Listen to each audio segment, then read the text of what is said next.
Hi everyone, welcome to Legato law forum. Dear friends, आज हम civil जजेस के सिलेबस में इंग्लिश लिटरेचर के पार्ट में शामिल सर बर्टन रसल के unpopular essay future of Mankind को पढ़ेंगे और ये समझने की कोशिश करेंगे कि इस एसे में सर रसल हमें क्या सिखा रहे हैं। लेकिन एसे की तरफ पढ़ने से पहले हमें उनकी ज़िंदगी, उनके काम और उनकी खिदमात के बारे में जान लेना चाहिए। ये फॉर्मूला हमें किसी भी लिखारी की तहरीर को पढ़ने से पहले ज़रूर अपनाना चाहिए ताकि हमें ये अंदाज़ा रहे कि उन्होंने जो भी लिखा वो दौर कैसा था और उस वक्त दुनिया के हालात क्या थे। मेरी इस बात की अहमियत का अंदाज़ा आपको एसे को पढ़ते वक्त होगा, क्योंकि सर रसल अपने एसे में जिस दौर के बारे में बात कर रहे हैं उस वक्त रूस सिर्फ रूस नहीं था बल्कि union of Soviet socialist republics होता था, जो बाद में कोल्ड वॉर के नतीजे में टुकड़े टुकड़े हो गया था। खैर, अब आगे बढ़ते हैं और अपने आज के लिखारी की ज़िंदगी पर एक नज़र डालते हैं। सर बर्टन रसल 18 मई 1872 को वेल्स, इंग्लैंड में पैदा हुए। वो इंग्लैंड के नामवर फिलोसोफर, लॉजिशियन और सोशल रिफॉर्मर थे। सर रसल का ताल्लुक बरतानिया की मशहूर लिबरल फैमिली से था। उन्होंने इब्तदाई तालीम घर में मुख्तलिफ असातिज़ा से हासिल की। उन्हें मैथमेटिक्स से ख़ास लगाव था। उन्होंने 1890 में ट्रेनी कॉलेज कैम्ब्रिज में पढ़ाई का आगाज़ किया। सर रसल ज़िंदगी से प्यार करने वाले इंसान थे और इसीलिए दुनिया में अमन चाहते थे। अपनी इन्हीं कोशिशों की वजह से उन्हें अपने ही मुल्क की तरफ से गद्दार का खिताब मिला और जेल तक की हवा खानी पड़ी। उन्हें नोबेल प्राइज़ फॉर लिटरेचर से भी नवाजा गया था। उनका शुमार 20वीं सदी के नामवर फिलोसोफर्स में होता है। उनकी ज़िंदगी में उनकी 70 बुक्स और 2000 आर्टिकल्स शाया हुए। उनकी एक ख़ास बात ये भी थी कि वो अपनी ज़िंदगी के आखिरी दिन तक अपने नज़रियात में बिल्कुल वाज़ेह रहे और बिलाखिर 2 फरवरी 1970 को उनका इंतकाल हो गया। उनकी आखिरी रसूमात उनकी वसीयत के मुताबिक गैर मजहबी तरीके से अदा की गई थीं। अब ऐसे की तरफ चलते हैं जिसका टाइटल है फ्यूचर ऑफ मैनकाइंड, यानी इंसानियत का मुस्तकबिल। इस ऐसे में सर रसल इस सदी के आखिर तक इंसानियत के मुस्तकबिल के सवाल पर गौर करते हुए 3 किस्म के इम्कानात के रूनुमा होने की पेशनगोई कर रहे हैं। वो इस ऐसे में जिन पॉसिबिलिटीज़ पर गौर कर रहे हैं उनमें पहली पॉसिबिलिटी है complete extinction of all human beings.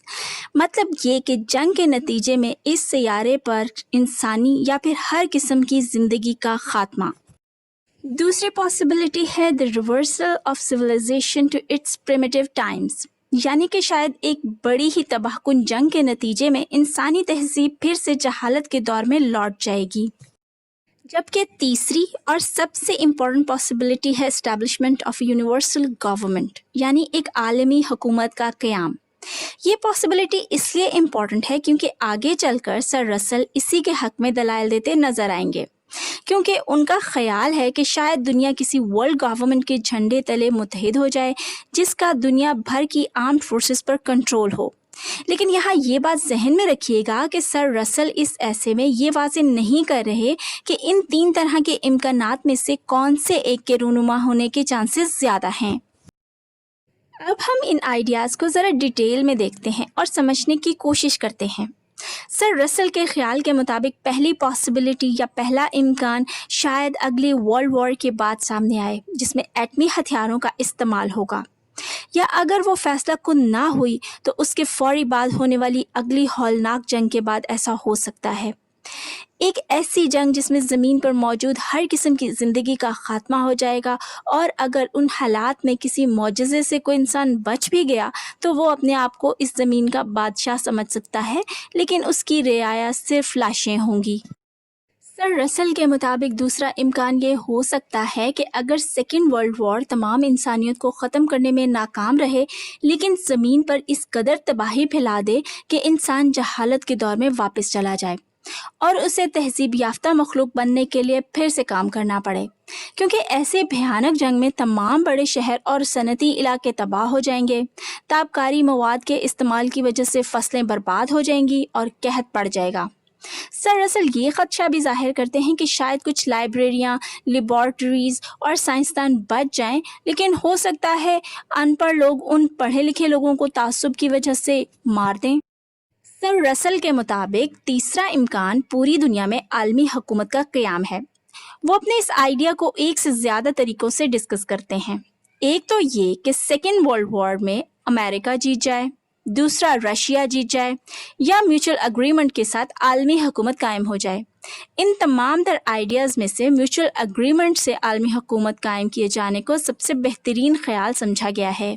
यहाँ ये बताती चलूँ कि सर रसल के आलमी हुकूमत कायम किए जाने वाले ख्याल को ज़बरदस्त क्रिटिसिज्म का सामना करना पड़ा था। उनके नाकदीन उनकी इस आइडिया को ख्याली दुनिया करार देते थे। ज़्यादातर लोगों का ख्याल था कि इस किस्म का इत्तेहाद पुरअमन तरीके से कायम नहीं किया जा सकता। कुछ लोग ये एतराज़ उठाते हैं कि आलमी हुकूमत की सिरे से कोई ज़रूरत ही नहीं है, क्योंकि जंगें इंसानी तारीख़ और तहज़ीब का हिस्सा हैं और इतनी जंगें होने के बावजूद इंसान जी रहे हैं। कुछ कहते हैं कि जंगें हीरोइज़म को फ़रोग़ देती हैं और ज़िंदगी की ज़रूरत है और उनके बग़ैर इंसान फ्रस्ट्रेशन का शिकार हो जाते हैं।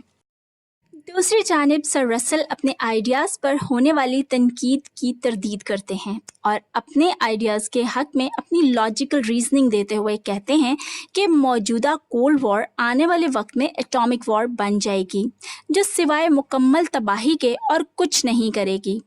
और आज की जंगें माजी की रिवायती जंगों से बहुत मुख्तलिफ हैं। वो ये भी कहते हैं कि इस जंग के नतीजे में बरतानिया और यूरोप मुकम्मल तौर पर तबाह हो जाएंगे और दुनिया एक आलमी हुकूमत की तरफ जाएगी। आगे कहते हैं कि अगर रूस और अमेरिका दोनों इस जंग में बच गए तो जल्द ही इन दोनों के दरमियान एक और जंग होगी और फिर जब उन दोनों में से एक रियासत जीतेगी तो वो वर्ल्ड गवर्नमेंट बनाएगी, और अगर ऐसा ना हुआ तो इंसानियत या फिर इंसानी तहज़ीब बिल्कुल ख़त्म हो जाएगी। वो ये भी कहते हैं कि वर्ल्ड गवर्नमेंट अमन के साथ नहीं बनाई जा सकती, लिहाजा उसे बनाने के लिए ताकत का इस्तेमाल किया जा सकता है। इसके बाद वो अमेरिका या रशिया में से किसी एक के जंग जीतने के बाद बनने वाली नई दुनिया के बारे में बताते और उसके हक़ में दलाइल देते हैं। उनके ख्याल में वर्ल्ड गवर्नमेंट से दूररस नताइज निकलेंगे और दुनिया में दायमी अमन होगा।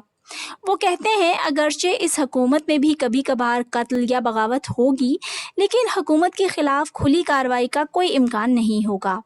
वो वर्ल्ड गवर्नमेंट कायम करने के लिए ना मानने वाली रियासतों के ख़िलाफ़ जंग तक करने के हक़ में बात करते हैं। एक और इम्पॉर्टेंट पॉइंट, सर रसल अपनी वर्ल्ड गवर्नमेंट की सरबराही के लिए रशिया की बजाय अमेरिका की हिमायत करते हैं और अपने इस नुक्ता नज़र के हक़ में कई लॉजिकल दलाइल देते हैं। वो कहते हैं कि जो हालात हैं उनमें तो अमेरिका या रशिया दोनों में से जो कोई भी वर्ल्ड गवर्नमेंट बना ले वो काबिल कबूल होगी, लेकिन इस हवाले से अमेरिका ज़्यादा बेटर ऑप्शन है। वो कहते हैं कि अगर अमेरिका जीत जाता है तो यकीनी तौर पर मगरबी कौमें इत्तेहाद करके एक बड़े रुकन की सूरत में अमेरिका पर चेक रख सकती हैं। वो कहते हैं कि वो अमेरिका की हिमायत इसलिए नहीं कर रहे कि उन्हें कैपिटलिज्म से किसी किस्म का कोई लगाव है। अगर अमेरिका में कम्युनिज़म होता तब भी वो अमेरिका की ही हमायत करते। अमेरिका की हमायत का सबसे बड़ा रीज़न वो ये देते हैं कि अमेरिका तहज़ीब याफ्ता ज़िंदगी की कदर करता है, जैसे कि सोचने की आज़ादी, फ्रीडम ऑफ इंक्वायरी और सबसे बढ़कर इंसानी जज्बात की कदर करता है। जो काम आप अमेरिका में बग़ैर किसी रोक टोक के कर सकते हैं, वही काम अगर आप रशिया में करने का सोचें तो आपको जेल की हवा खानी पड़ सकती है। आप अमेरिका में आराम से इब्राहिम लिंकन की ज़िंदगी को बेनकाब करने के लिए किताब लिख सकते हैं, लेकिन ऐसी ही किताब आप रशिया में लेनिन पर नहीं लिख सकते। लेकिन अगर आप इसे ज़्यादा तफसील से समझना चाहते हैं तो पोलैंड पर रूस के कब्ज़े के बाद उसके हालात का जायज़ा ले सकते हैं कि कैसे उनके इंटेलेक्चुअल्स को गायब किया गया था और बाकी अपने ही वतन से भाग खड़े हुए थे। सर रसल के मुताबिक रशिया की सरबराही में वर्ल्ड गवर्नमेंट का क़याम ऐसा होगा जिसमें साइंस और लिटरेचर हुकूमत के ताबे होंगे। इनफिरादी सोच का ख़ात्मा हो जाएगा। उनका मानना था कि रशिया में हकीकी कम्युनिज़म नहीं बल्कि ओलिगार्की है। ओलिगार्की का मतलब मुल्क पर चंद लोगों का कंट्रोल होता है। इसके बाद सर रसल अपने नज़रिए को अमली जामा पहनाने के हवाले से कुछ तजावीज़ देते हैं। वो कहते हैं कि इंसानों को जहालत के दौर में वापस जाने से बचाते बचाते उन्हें रशिया की ग़ुलामी में नहीं दिया जा सकता। इस हवाले से पहली तजवीज़ वो ये देते हैं कि अमेरिका और ब्रिटिश कॉमनवेल्थ के लिए एक मिलिट्री यूनिफिकेशन की अशद ज़रूरत है। दूसरी तजवीज़ ये देते हैं कि बाकी रियासतों को चाहिए कि वो म्यूचुअल डिफेंस के लिए वसाइल की फराहमी के लिए अपना अपना हिस्सा डालें, जो बगावत करने वाली रियासतों को राह रास्त पर लाने के लिए काफ़ी होगा। इसके अलावा मज़ाहमत करने वाली रियासतों को मुनासिब लालच दिए जाएं और जो रियासतें इस आलमी इत्तेहाद को कबूल करने से इनकार करें उन्हें मुश्तरका दुश्मन डिक्लेयर किया जाए। इस आलमी इत्तेहाद की हथियारों और आर्म्ड फोर्सेस पर अजारादारी होगी। हो सकता है वर्ल्ड गवर्नमेंट को बनाए रखने के लिए जंग की ज़रूरत पड़े, लेकिन वो जंग इतनी ख़तरनाक नहीं होगी कि वो उन यूनाइटेड स्टेट्स के मुआशी और सियासी ढांचे को तबाह कर सके। वो कहते हैं कि इससे आलमी अमन कायम होगा। आखिर में वो वर्ल्ड गवर्नमेंट के वजूद में आने से मिलने वाले एडवांटेजेस के बारे में बताते हैं। वो कहते हैं कि छोटी रियासतों का मिलकर बड़ी रियासतें बनाने का अमल सदियों से जारी है। आज जहां रियासतें अपने डिफेंस के लिए मुल्की वसाइल और बजट का ज़्यादा हिस्सा खर्च करती हैं, जब जंगें ख़त्म हो जाएंगी तो उनसे छुटकारा मिल जाएगा। एक सिंगल स्टेट सभी आर्म्ड फोर्सेस को कंट्रोल करेगी और वो पैसा इंसानों और टेक्नोलॉजी पर खर्च हो सकेगा, जिससे इंसान तरक्की करेगा, गुर्बत का खात्मा होगा और वो ज़्यादा खुश रह पाएगा। जब इंटरनेशनल रिलेशंस बनाने के लिए ताकत की बजाय लॉ को यूज़ किया जाएगा तो दुनिया रहने के लिए आज से कहीं ज़्यादा बेहतर जगह बन जाएगी। फ्रेंड्स, सर रसेल का फ्यूचर ऑफ मैनकाइंड बस यहीं तक था। उम्मीद करती हूँ आपको ये ऐसे समझ में आ गया होगा। अगर कोई पॉइंट समझ में ना आया हो तो आप कमेंट्स में पूछ सकते हैं। स्टूडेंट्स, इंग्लिश लिटरेचर के पार्ट से रिलेटेड सभी वीडियोस का लिंक आपको इस वीडियो की डिस्क्रिप्शन में मिल जाएगा। इसके अलावा आप स्क्रीन पर नज़र आने वाले आई के बटन पर क्लिक करके भी वो वीडियोस देख सकते हैं। आपसे जल्द ही सर रसेल के दूसरे ऐसे के साथ मुलाकात होगी। और हाँ, अगर आप मेरे चैनल पर नए हैं तो मेरा चैनल सब्सक्राइब कर लें और बेल आइकॉन भी प्रेस कर लें ताकि मेरी हर नई आने वाली वीडियो आपको सबसे पहले मिल सके। इसी के साथ मुझे दें इजाज़त। Bye bye.